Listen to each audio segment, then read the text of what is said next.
మరి నువ్వు కోరుకున్న వరాన్ని ఆ భగవంతుడు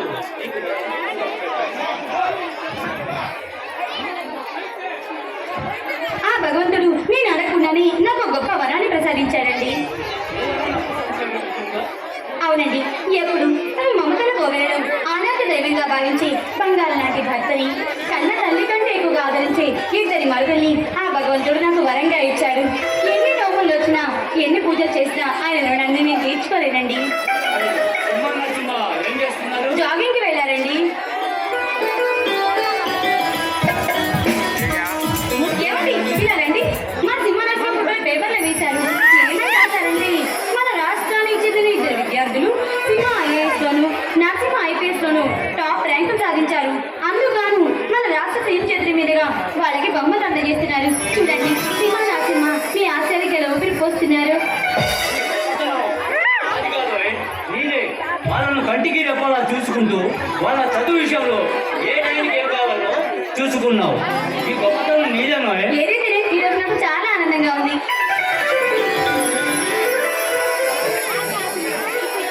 ఈ ఆనంద సమయంలో నీకు మంచి ఒక బహుమతి ఇవ్వాలనుకుంటున్నాను. ఆగండి, బహుమతి ఏమి ఇస్తారు నాకు? నువ్వు కళ్ళు మూసుకుంటే నీకు బహుమతి ఇస్తాను. అబ్బో, సరే కానివ్వండి.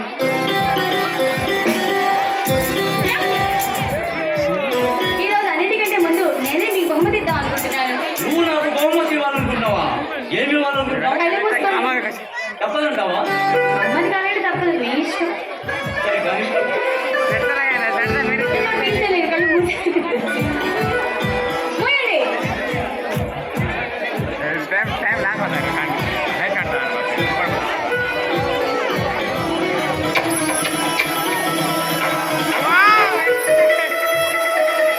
ఏమండి, మిమ్మల్ని ఏమైందండి? ఒక్క బహుమతి అది ఒక్కతో చెప్పుకుండా ఇంకో బహుమతి ఇస్తావా? అమ్మ దొంగ.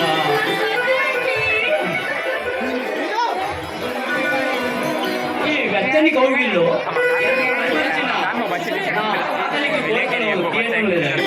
మాటలు బాగా నచ్చారు అబ్బాయి గారు. అయినా ఇవేం కాదు, ఏదైనా ఉంటే రాత్రికి. ఈ రోజు నువ్వు చాలా అందంగా ఉండవు. నిజంగా అందంగా ఉన్నానా? నిజంగా చాలా అందంగా ఉండవు. నా కనుపాపలో నీ ప్రతిరూపాన్ని చూపుగా చూడు, నీకే అర్థమవుతుంది నువ్వు ఎంత అందంగా ఉన్నావు. లేదండి, నేను ప్రతిరోజు ఇలాగే ఉంటున్నాను కదా. లేదో ఈ రోజు నీలో చాలా అందం కొట్టుకుంటున్నట్టు కనిపిస్తుంది. ఎక్కడి నుంచి వచ్చిందబ్బా ఈ అందం? ఈ చీరలో వచ్చిందా? అలాంటి ఏం లేదు, నేను ప్రతిరోజు ఇలాంటి చీర కాకుండా బెనారస్ చీర కడుతున్నానా?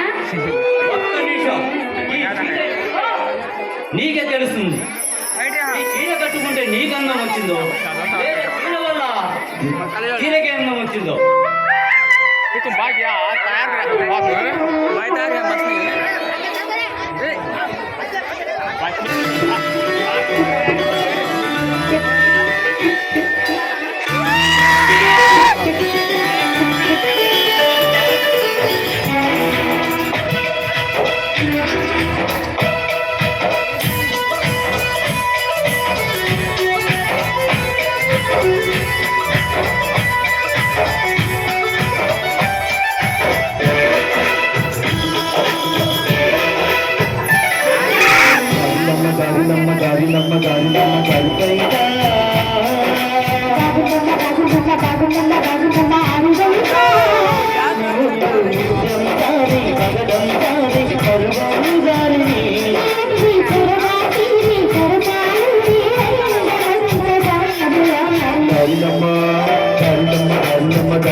చూసుకోవమ్మా